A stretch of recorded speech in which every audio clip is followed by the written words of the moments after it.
You are listening to the Take a Step podcast, where we help growth-minded young professionals live every day on purpose. My name is Josh Johnston, and today John and I sit down to debrief on the coaching topic from the Tribe calls from this past month. So every month we have a call with every group in the Tribe program, and we have a coaching topic that we'll spend a lot of that call talking about. So we've covered 3 already. First, we covered define the success, knowing that embracing the process is far greater than the destination. Second, set the standard. The way you do one thing is the way you do everything. Third, know the source. You control the inputs, but God controls the output. And then today, choose the struggle. Hard times are inevitable. The question then becomes, will you choose hard now or be forced into it later? You guys enjoy. Let's take a step.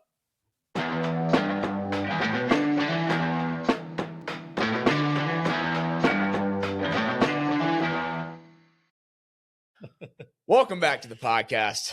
John, what are we diving into today? We are choosing struggle and staying the course on that. A lot of times we choose the struggle, but then when it becomes monotonous, we start to drift. And it's been a solid week of calls and diving into that. Yeah, it's been fun. Like you guys know, we've done this twice already, but really we have our 8-step journey where we are walking through really our framework for what it takes to go from being in this life of going through the motions of choosing complacency to actually choosing purpose and pursuing who God has called you to become. And today that topic is choose the struggle. We've gone over first, define the success, then set the standard, then know the source. Today's choose the struggle. So one of the main things you think about, or we think about when we talk about it, is that at the end of the day, hard times are inevitable. Like the adversity that life has for us, whether we choose that adversity or it chooses us, if it's something that God puts in our paths, at the end of the day, we have a choice on how we respond. We can either choose that hard now or be forced into it later. So that's what we're diving into. John, what are some, like, after some, we've had 5 calls. What are some of your main takeaways from those calls as we've been having these conversations? Yeah, it's been the follow through. So defining the success, ultimately step 1, and knowing what you're chasing, and then crafting the plan to do that, all the way down to like, these are the offerings I'm going to commit to every single week. Because I know if I did that every single week, it would lead me into the quarter 1 goals that I want, or Q2 goals. It would give me my annual targets. But ultimately, it's like you're stepping into the man that you know God's called you to be. What I found, though, with a lot of guys, you almost become addicted to doing hard things. Yeah. And when the struggles that you wrote out, like, I know if I committed to this, it's going to lead me to where I want to go. It's hard at first. And there's so much like reward, like dopamine's being hit. There's a lot of fruit from choosing that struggle. And then it becomes a little monotonous. Yeah. And all of a sudden the real struggle is following through with the commitments that you know you need to do. Yeah. And a lot of guys they'll do it for, I don't know, they'll buckle up, they'll get the energy, they'll do it for 20 days, 30 days, maybe even a month. Like, they'll do it. And then all of a sudden that steady drift of like, oh, I can get to this next week. It's not that important. Like, it's no longer challenging. So let me add something else to the plate instead of just staying the course. Yeah. So that's such a great point, because it's so natural for us to want to add complexities into everything we're doing, when God designed life to be very simple, and we love to complicate it, because more to-dos, more tasks, more things on our plate makes us feel more productive and makes us feel more successful. We think completing more things equals productivity equals success. Oftentimes the plan is actually very simple. But something that we came to really see on the calls throughout this past month was that it's the simple things that are usually the most challenging. Oh yeah. Because it's so natural for us to be like, what else do we need? We need to make it shinier and prettier and better. We need more people. We need more revenue. But it's like, if you can stay the course, that, like, we talk about that, like, hard times are inevitable. Sometimes that hard time is being willing to making that simple decision is saying no to a lot. Sometimes those no's you're saying are to things that look glamorous. They look like things that are good, but just because it's a good thing doesn't mean it's your thing. Right. Yeah, I heard Alex Hormozzi's, a buddy of mine, sat down with him. I think he paid like $5,000 to ask him one question.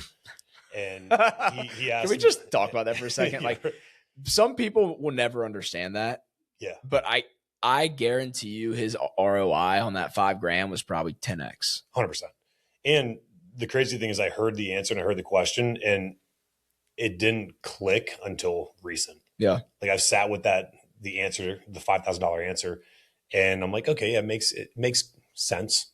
But I didn't like actually start to live it out until recently. But he asked him a marketing strategy. He's like, we're doing these paid ads, they're working, but I want to go more organic, or he's going to switch up his ad. And he asked him his thoughts on that. And the answer was 80% of your time should be doing more of what's already working. And that right there was so profound, because so often I'll do something that works. Maybe it's wooing my wife in a certain way. Yeah. And I'm like, oh, this was great. And then I just pivot to something else. I'm like, okay, let me try something else this time. It's like, no, if that worked, let me just do more of that. Mm-hmm. I think about like my diet. Like, okay, counting my macros worked. Great. Okay, now let me try something new. No, it worked for me. Just do more of that. Like getting on a new workout routine. Instead of just dialing up the intensity, I'll get consistent with it. I'll see results. And then I'm like, oh, let me train for something else. Yeah. It's like, no, to stay the course. If it's working, keep doing it, but do it with more intensity. And then by following through with that, then 10% of your time, try something new. You can explore, but like for the most part, 80% of your time should be just doing more of what actually works and then getting better at that thing. Yeah. Yeah. I love that. And I feel like there's two paths really. There's either the path of sticking the course because you've figured out what's working, because you've taken the actions.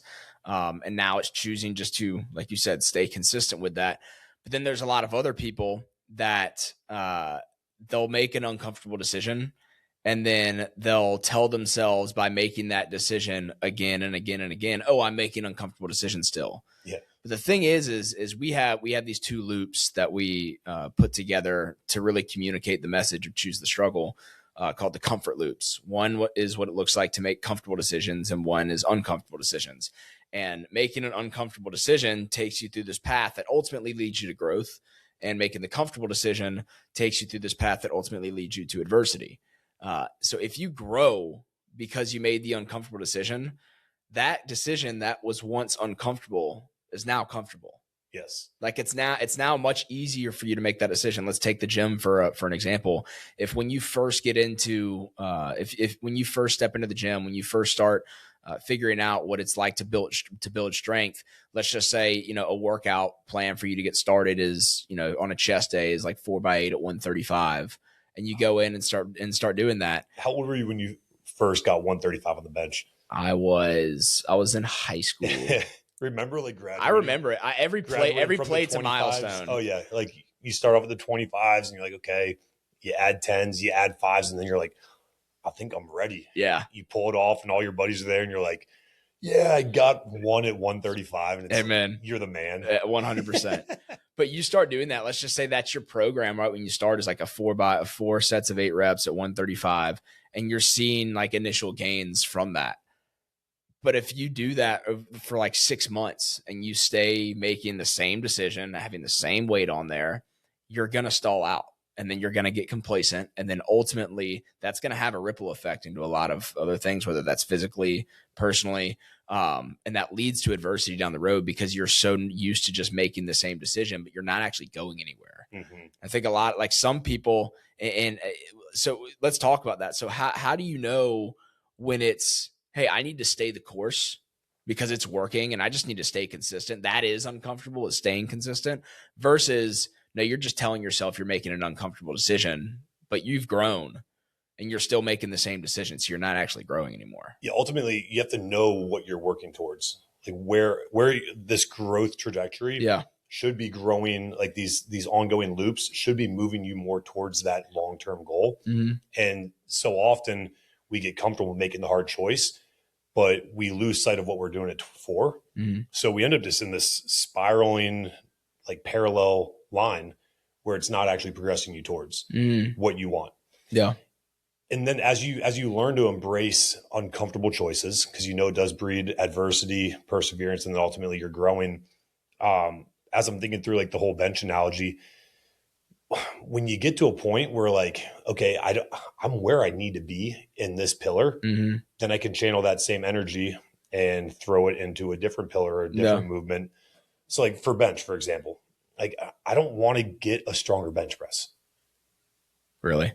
I think I don't. Yeah. No, because hear me out. I feel like for the last month, once a week, it's been like, dude, 295 for 6. Dude, 305 for 6. 315. But is that yeah, you benched again? Yes. Dude, it's 3 times a week minimum. Hear me That's out. ridiculous. So at this point though, I'm like, I need to start channeling that energy. Like I need to maintain there and then progress in other areas. Yeah. So it's like knowing, but that's where it's all about being the 4-dimensional man, like being the man in your strength, your tribe, your expertise and praise. Because once you do hit certain milestones, if you're like, okay, you know what, I'm going to maintain this one. Mm-hmm. Maintenance is hard.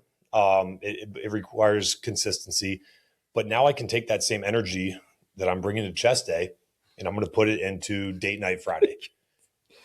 And we're joking, but I'm serious. Like I no, trust me, I get it. But here's where I have a misunderstanding of what you're saying is you even are a self-professed body of a Dorito.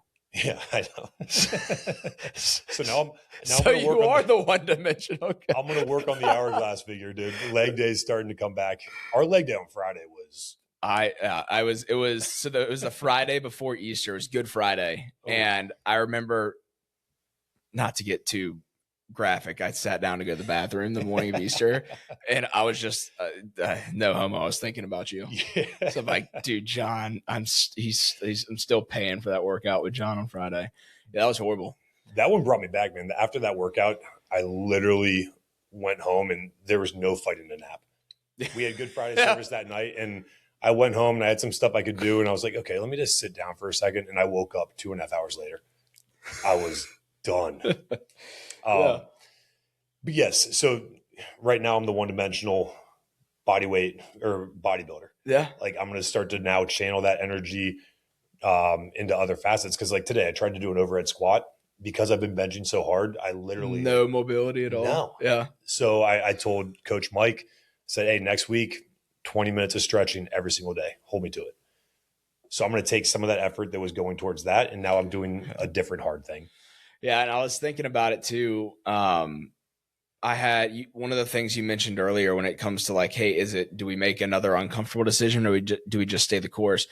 There's a lot of what you said that was online with it's all about the goal. Mm-hmm. Right. And something that a lot of people don't do is actually identify what that goal is. They rely on hard work. They rely on doing the uncomfortable things. Like that's what a lot of guys that are in a community like this love hard work. Mm-hmm. Right. We've said that before. Like guys love hard work. They love pounding the stone. They love the grind. Like that's glamorous. But if you are doing all of that without a clear objective, without a course, then it's the hamster wheel analogy, right? Like we talk about that all the time. I was having lunch with a guy today who that concept is foreign to him.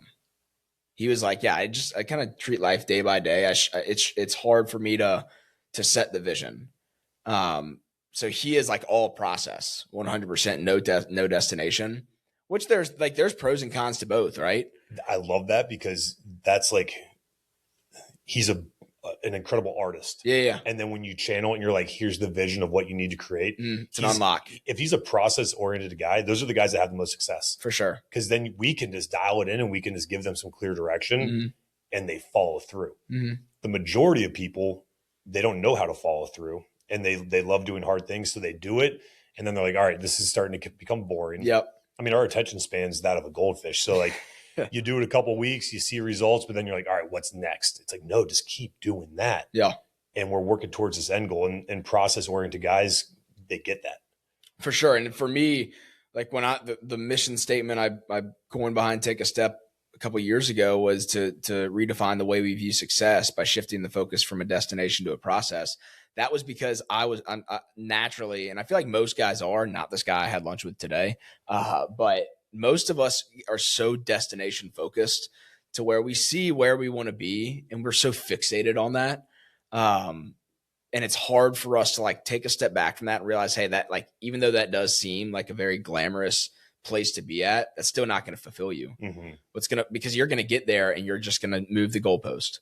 And what I realized is that no, the things that are actually fulfilling is the work you get to do today, which is why for me, like I define success as fulfillment in today. And on choosing the struggle, like what you were saying, is what like the destination is still important to know, because it gives us clarity in the decisions we're making right now.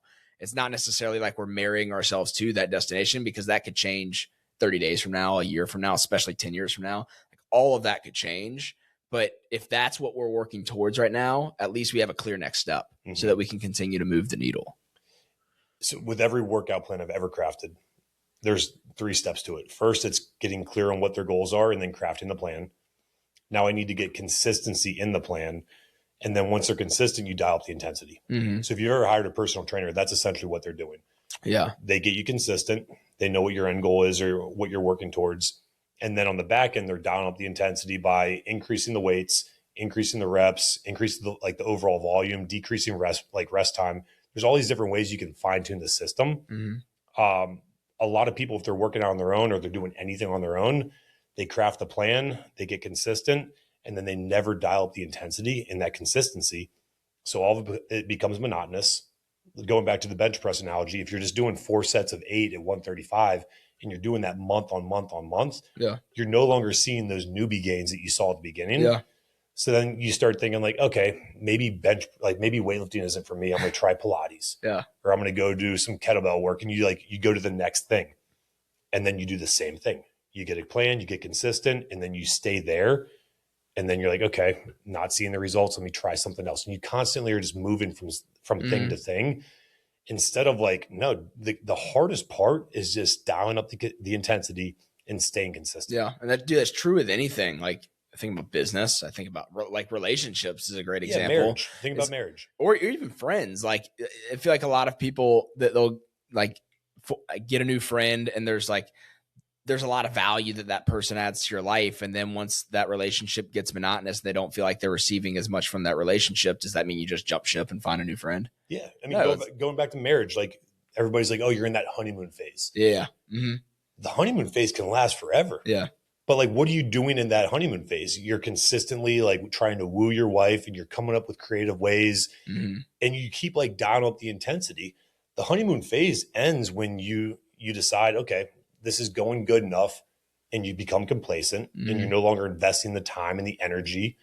And all of a sudden it becomes like, oh, that's my roommate.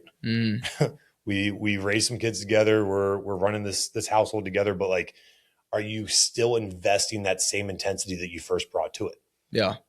And a lot of people don't. Yeah. And then some guys drift, and they're like, okay, what's the next best thing? That's horrible. For sure. Yeah. And then those office relationships start to form because like, oh, it's somebody new. It's exciting. Yeah. You're learning about them, and like you're investing that energy into it. No, man, your wife is beautiful, and there's more to her that you haven't unlocked. Dial up the intensity, bring it back. Yeah. Yeah. Because at the end of the day, they're starting to make the comfortable. It's now uncomfortable to like put in the extra effort. That leads to a stagnant marriage. They get complacent in that marriage, and you're vulnerable when you're in the state of complacency. Yeah, man, I love that. One thing I love to talk about too, that we talked about a good bit on the call, is like what the purpose of suffering is. And I was writing a newsletter the other week titled Joyful Suffering. And, I forget which call we talked about it on. I think it was only one of them, but yeah, this idea of joyful suffering, and this idea that suffering is God's vehicle for growth. Like you look at, I've mentioned this verse all the time, I feel like, but James 1:2-4, consider it pure joy when you face trials of any kind, knowing that the testing of your faith produces perseverance, but let perseverance finish its complete work, so that you may be mature and complete, lacking nothing. We could do a whole call just on that verse. Yeah. Like to start off, consider it pure joy. What brings you pure joy? Like, think about that. Yeah. Like, what pure joy amidst the suffering? Yeah. Taking on these trials, I should just be excited and just enthusiastic and happy to take this on. Yeah. And most people that are in that are like in the suffering, that are in the trial right now, it's easy for us to talk about this right now, sitting in a air conditioned room with, just ate lunch with a family at home with, jobs that pay.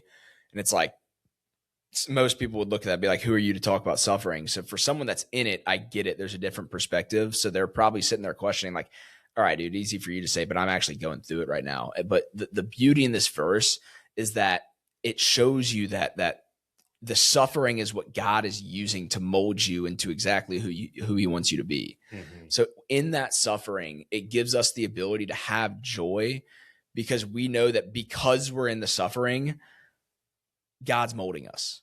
Yeah. God has a purpose for where he's leading you because he has you in the exact state that he needs you to be in order to get to where he wants you to go. And then you can suffer well. And ultimately, like, what is all of this for? And when you can know what success means to you, and for me personally, it's living out the great commandment, like go and make disciples of all nations, tribes, and tongues. And when you know that that's my ultimate goal, and then I can suffer well, and people will look at me and they're like, dude, you're going through it right now. How are you still having pure joy? Like, there's your testimony. Yeah. There's a gospel opportunity. Like, so we're called to suffer well. Dude, speaking of that, the call this morning. Oh yeah. So we do a Bible study call every Thursday in the tribe, and man, like one of those moments where it's like, I try to tell myself every day, it's like, submit everything I'm doing, especially the work we get to do it, take a step, like, God, it's your vehicle. And I have to remind myself because I struggle with it all the time. It's like, I always want to take credit because like founder led, wanting to like build and have an impact on so many lives. And it's a struggle for me at times to realize that, hey, this is God's business, and wherever he wants to take it, I'll submit to that. And I always try to say, like, use it for your glory. And I'll get convicted of that at times, but moments like this morning, it was so just like reminding me of the reality of that. So we have a Bible study call every Thursday in the tribe. And we had a guy this morning, we were about to jump in. We read the proverb of the day, and I was like, hey, I'll read the first few verses. You want to read the second? He was like, yeah, man, but listen to this. I have this Bible. It's got his name engraved on it and everything. It was like, I was given this 15 years ago, and I've yet to open it. And I was like, really? And he was like, yeah, it turns out he was rightfully so. He was a part of a very just dark experience in the church when he was growing up. So he had this very bad perception of the church for a long time. And he was given this Bible in that phase of his life. And I don't know if it was because of who gave it to him, or if it was someone from the church that gave it to him, or anything. I think it was just it was during this phase of his life that he went through that traumatic experience. And he said, because of that, he said, I know it sounds bad, but I've just hated looking at it for 15 years. He's like, I couldn't get myself to throw it away because I feel like that'd be horrible juju in my life. But he was like, so it's just sat on my shelf, and I've looked at it for 15 years. And he's like, this morning, I said, you know what? I'm in the right environment. This is the reason I decided to get plugged into this group. So he opened it for the first time today. I love it.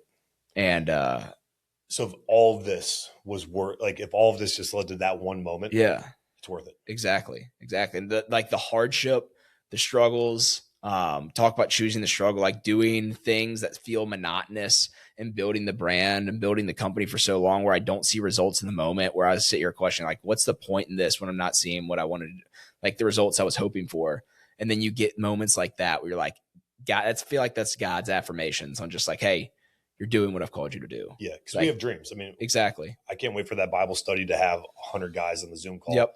And it's like, we're chasing these numbers per se. Yeah. But then there's the reminder of like, no, if it was all worth this one moment, it's worth it. For sure. And you still have to do it. Yeah. And that, like, perspective shifting moment right now for me is like, that is an example of, it's not about always going out and finding the next best thing, but it's just staying consistent. Yeah. It's hard at times. So going back to consistent, like I've set my annual targets, and, working with you and Take a Step, got the gym next door, working with FCA, like those are my targets this year. And this past month, I had the opportunity to acquire a new gym. Phenomenal deal. Everything looked great on paper. And it's everything I had probably dreamt about for a couple of years. And I sat there and I sought wise counsel. I prayed on it and I'm like, man, like this isn't part of the plan. So I had to say no to it. So sometimes like when you're staying the course, you have to say no to really good opportunities because it's not the thing that we're actually working towards. Yeah. That was hard. Mm-hmm. Just like, so with what that, what are you doing in December? So I'm looking for a High Rocks partner. There's a High Rocks in Nashville in December. I mean, beautiful weather, awesome city. Want to team up? No. Oh man. So this is a left me hanging. I'm still struggling with this one. So this was actually a real scenario though. This isn't just, made up for the podcast. So we're sitting at the gym, Good Friday leg day. Oh yeah. End of the day, endorphins are high. Endorphins, like feeling good. Golly. It was a good group of us too. There was probably eight or nine of us, 6 or 7 of us. And we John, we had talked about doing a High Rocks competition this year, and John was like, hey, the one I think we're gonna do is in Nashville. Tommy Prophet has an amazing concert that his Christmas special concert. Same weekend, we could do same weekend. Family's going up there. He's like, you want to do it? And as much as it pained me to say, I was like, no, I can't. I have it's because I have a 100-miler. Like my thing for this year, Jesse Itzler has the big ass calendar, and one of the concepts on the calendar that I'm working through is called the Misogi. And the Misogi is like your 1 year defining thing that's going to make the year for you. And usually it's a personal thing.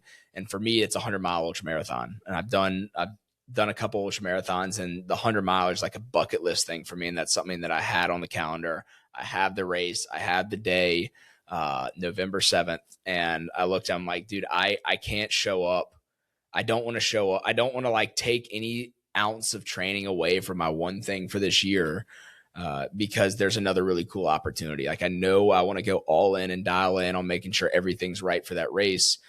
And that was a really good example of there's other shiny things that might be good, but they might drift you away from what you ultimately have. So my question I'd ask for the listeners today is what are your targets set on? What is it that you need to do that's going to advance you to who you want to become and who God's called you to be? And I think it's important to identify what are the obstacles, and the obstacles may not look like obstacles. They may look like great things in your life, but they come up all the time. In the proverb we were reading this morning, it was the difference between wisdom and folly. Mm-hmm. And the distinction of they both present themselves in the exact same way. One of them is going to lead you towards wisdom. One of them is going to lead you towards destruction. But having the discernment and the wisdom to be able to say, hey, no, this is the clear path. Yeah. I mean, the biggest obstacle in America in 2026 is opportunities. Yes. Yeah. It's endless. There's so many opportunities, and you could have said yes to both. Mm-hmm. I mean, I'm confident knowing you could have said yes and done the 100-miler with success and competed in High Rocks, but not to the level that you're looking for. Yeah. Not to the level of excellence. Mm-hmm. And so often I think we take on more because we're Superman. Yeah. I can do it. I can do all this. And we take on more than we're capable of to pursue with excellence. Yeah. And something has to give. Yeah, that's true of the gym. If you would have taken that, you could have had a producing gym, but that would have sacrificed what you're doing here. Exactly. And when that opportunity presented itself, I almost felt like I was getting ready for war. I was like, okay, I know how much energy it's going to take to get this place to perform to the levels I want. And I was bottling up all this potential energy. And then when I finally realized it would throw me out of alignment, mm-hmm. I'm like, wait, I just found a bunch of energy that I can put back into what I'm currently doing mm-hmm. and be excellent at those things. I'm like, so now we're dialing our systems better than ever. Yeah. We're clear on where we're going better than ever. And I'm at peace. Yeah. It's beautiful. Well, speaking of that, the reason why you want to go all in here is because of the impact you can have on your community here. Oh yeah. I was here for this and it was so cool, but I'd love to cap off this episode with you talking about the specific impact with one of the members. Yeah. You going back to that example in Proverbs today of wisdom and folly, how there's they present themselves very Yeah. similar.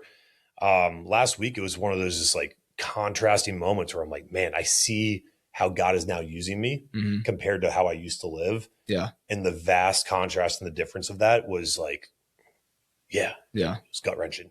So last week on Wednesday, one of our members, man, she's a rock star. She's been coming in consistent, 5:30 a.m. and she's been there for a couple years now.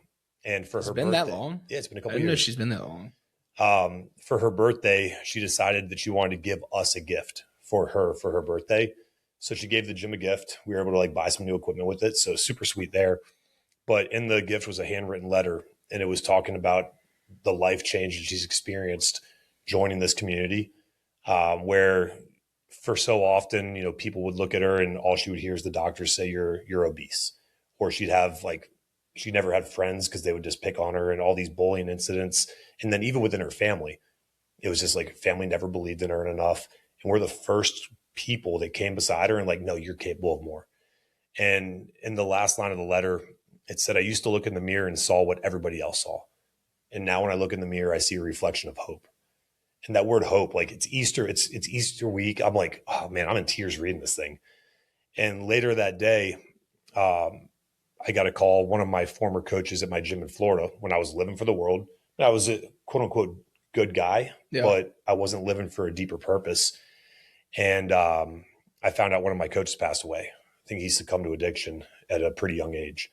And I had the beautiful opportunity, you know, a decade ago to be there with him to help like disciple and minister to him and like show him the path. And instead, he was a great guy. He's fun to be around.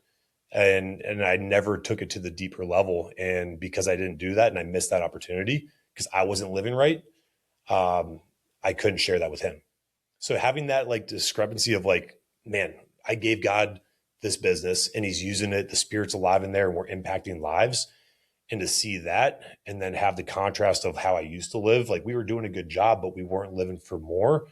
And one of my best friends is no longer with us because of that.